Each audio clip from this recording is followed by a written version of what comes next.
Right, so I just saw the new Thunderbolts, Thunderbolts asterisk, Thunderbolts on Wheatie Box, Thunderbolts new. So I saw the new Thunderbolts movie, despite what everybody is saying, a lot of the haters and the people who are driving the noise and the trolls out there, this movie does not suck. This movie, I would say, delivers exactly what it advertises in all of its commercials and teasers leading up to its release.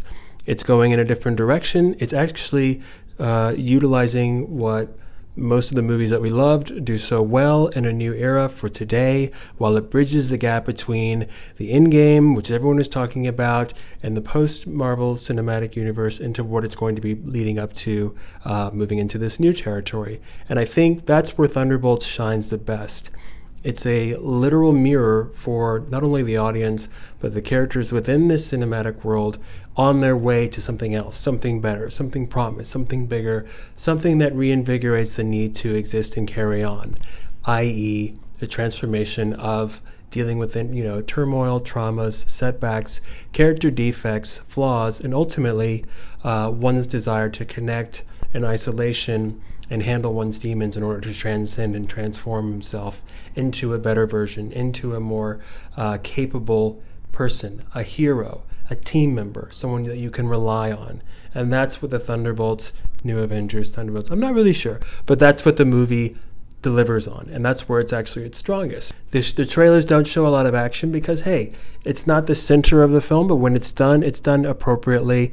And while most of the fight scenes tend to have a little less weight behind their punches, and it seems a bit too choreographed for the sake of weight and impact and actual stakes, there are a couple scenes where it does it best. Obviously noted in the highway desert scene where Bucky comes and saves the day, flipping the truck and armored vehicle, saving from there. That felt like real stakes. That felt weighted, grounded, the gravity to that action scene.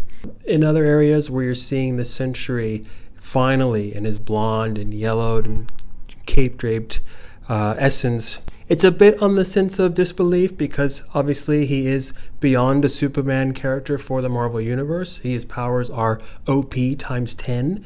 Granted, for the sake of this movie, he doesn't need to exert them as much because, as he even states, they're not a threat to me.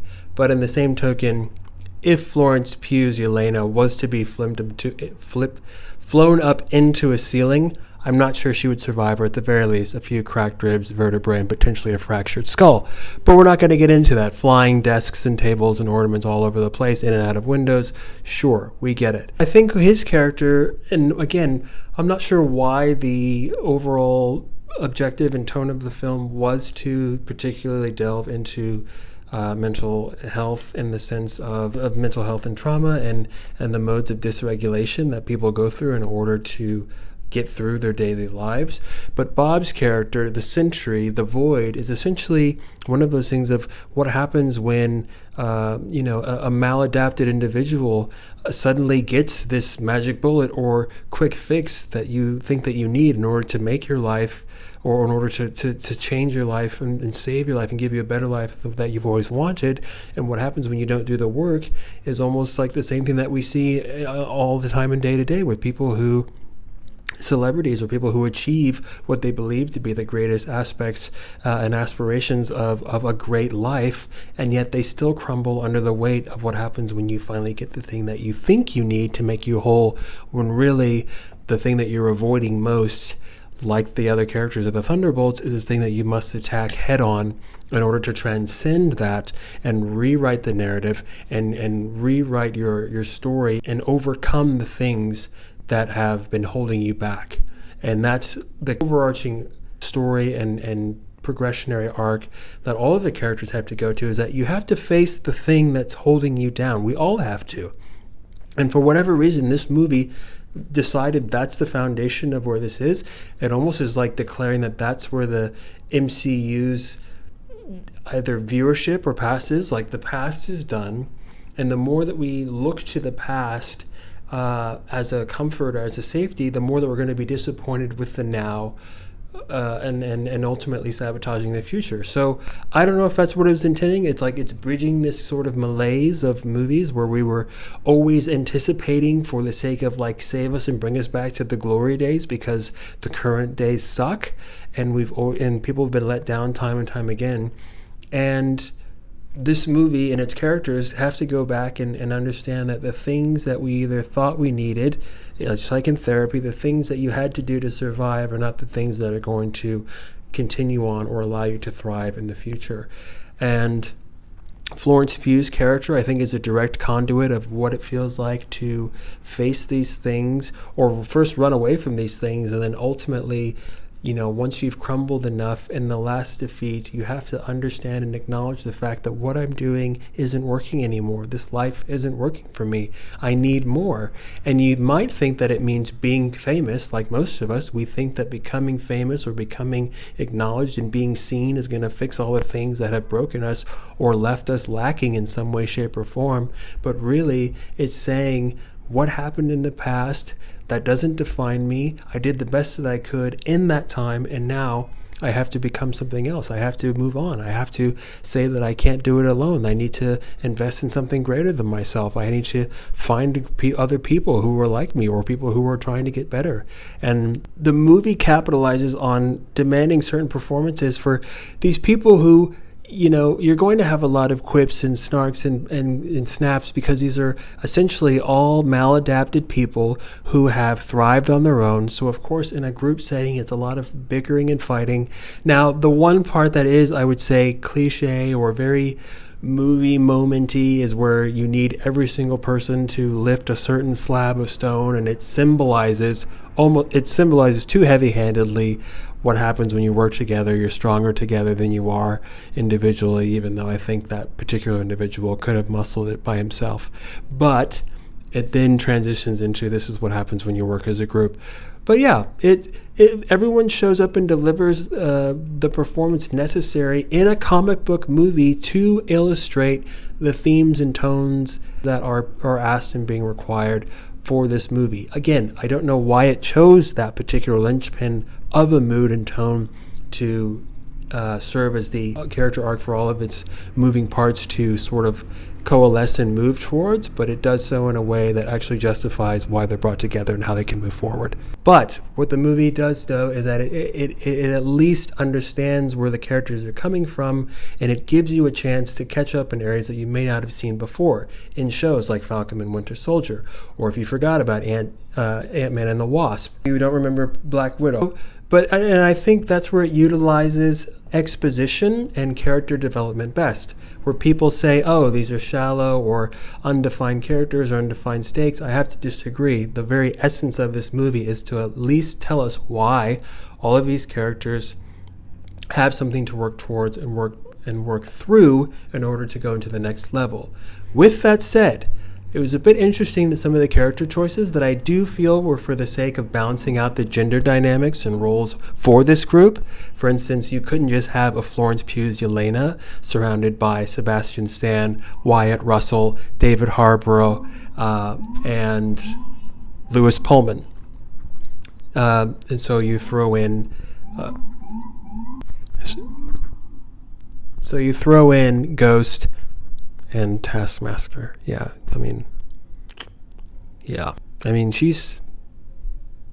She's in the movie. She's in the movie. I'm not sure why she's in the movie, but she's in the movie.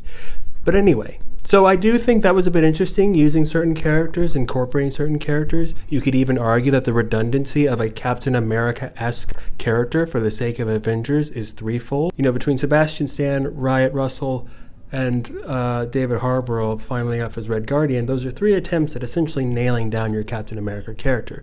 Do you need all three varying iterations of that? I don't believe so. But hey, I don't know the comic lore that well to understand who else they could have pulled from canon to do this in pre-established characters in the sake of bridging the gap between the last phase and this next phase heading in right as we shoehorn into Fantastic Four and then Avengers Doomsday. Which I think, for the first time in a while, you have a Marvel movie that is actually delivering on the promise to fulfill said bridges from one phase or one film to the next phase. Which brings by the end credit scenes do have an interesting weight to them in a way that they show relevance. They show the continuation. It's not just that could have been the ending. It's more of, okay, so now this is what we look forward to in the next thing, which does prove useful and utilized in a way that actually helps pull the story along. Is it the Yelena and Alexei show? Could be, but there is a reason why, and I think they're the most dynamic and charming characters for the sake of this film that can pull it forward and do what it needs to do. Does Bucky play a gravitas, like a role of gravitas and centering on this?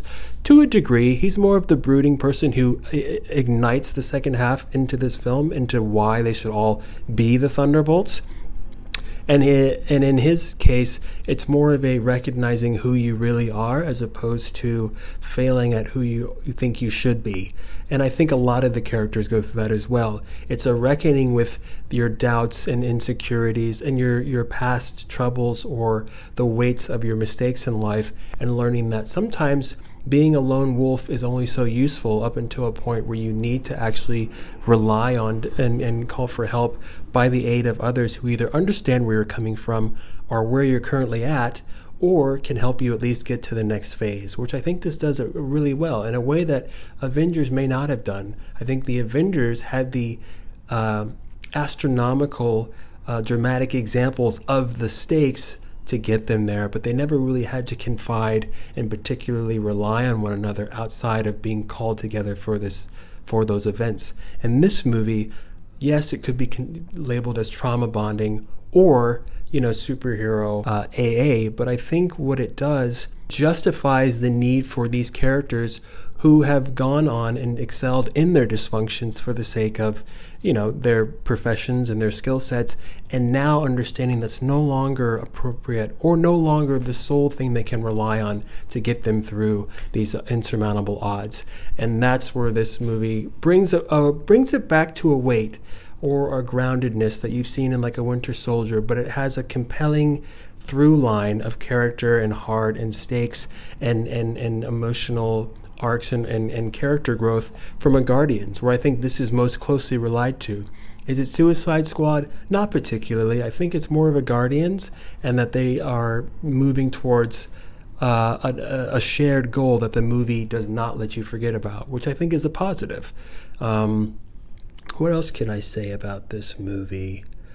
Oh, people have been talking about it's very quip heavy and that the Marvel comedy thing is a bit tired. Sure, you have, look, Julie Louis-Dreyfus, in the same way that Robert Downey Jr. uses his persona and personality to infuse and highlight his character choices, she does the exact same. Now, is her character given enough weight and growth for that to show as best as it can without tying her so closely to a Selena Kyle from Veep? Not so much, but it's not something to completely shit on just because you don't think it serves as fully functional as you would like it to be. And the same token, does David Harbour's yelling and obscenity of Alexei kind of go overboard and signal a bit of an eye roll? Yes, it does. It's a bit overplayed, but at the same time, you need someone who is at least going to inject the reason why we're all here, which is to have fun, which is to understand that this is something you should be living for. This is something you should be bleeding for. This is something that you would ultimately die for in the service of being a useful hero. And I think that's what he reinstills into Florence Pugh's character, which is the reason why they're doing this, is that you cannot let the weight of your burdens or your past events, traumas, or resentments keep you from being the person that you're meant to be. This movie also does a good job of displaying the characters who are otherwise unknown and bringing them into the spotlight. The same thing that we did for Avengers, they're doing here. The only difference is, how do you do it with less runway of movies in order to do it? And I think it does a good job of that. Yeah, as far as villains go, Louis Pullman's playing Bob or the Sentry, I think it was spot on. What this movie does well is that it understands that even though it's trying to be a good movie, it's also a comic book movie. So there are lines, there are gestures, there's sometimes an overemphasis on face, body, mood, and action that are just like in comic book panels that tackle serious topics and events in characters' lives. And I think it needles that thread very well, and still injecting humor and levity in an otherwise dark and challenging, mirroring subject matter. Honestly, if this movie had come out in 2022, I think it would be a hit. It would not only be close to the sentiments of the viewers in certain times and dark places, but it would also probably deliver in a way that Eternals, that we weren't ready for, be in that light of maturing the genre forward, maturing the movie, maturing the audience base upwards to deal with certain darker thread lines and throughs that comic books often explore that we've yet to see on camera. And I think where people kind of cut that short is where it's not just about the fantastical and flights of fancy and everything's good and it's always about good. You need sometimes to have these characters explore the very things that we do. The difference is they have elevated special abilities and which we don't. And so how does a character that ultimately, if stripped of their abilities and their powers, are just like us and deal with things just like us, how would they still navigate their world in order to get above, transcend, or finish and get to the goal line and the through line of their character arc and their story? And so that's what this is about. So, Sentry, I hope to see more of him. I hope to see him back, and now they're giving Bob the same thing as they do with the Hulk, as far as the whole stunted power thing of Bob and Sentry, the same, and the Void, the same way that they did with Bruce Banner and the Hulk, and that kind of weird in between that they did for a couple of movies. I think really his addition to this should be like he is going to be the combating force in Avengers Doomsday. Look forward to seeing more of that. I liked this movie. It was enjoyable. It was fun. It also tackled some real things. It was a little bit of a meta mirror as far as like where we are right now as a society, and what does that look like for us to, in this sort of elevated, anxious, mental health awareness type of ethos and collective consciousness, how do we still enjoy, how do we still look towards, or how do we even engage with superhero or fantastical stories? And by supplanting that as a through line in this story, an interesting choice of using that for Sentry's The Void as not a cosmic entity, but more as a literal emotional void was very interesting. I'm not sure how they came to that conclusion, but for the sake of this story that they were telling, I think it was executed as best to its ability for what it was trying to do.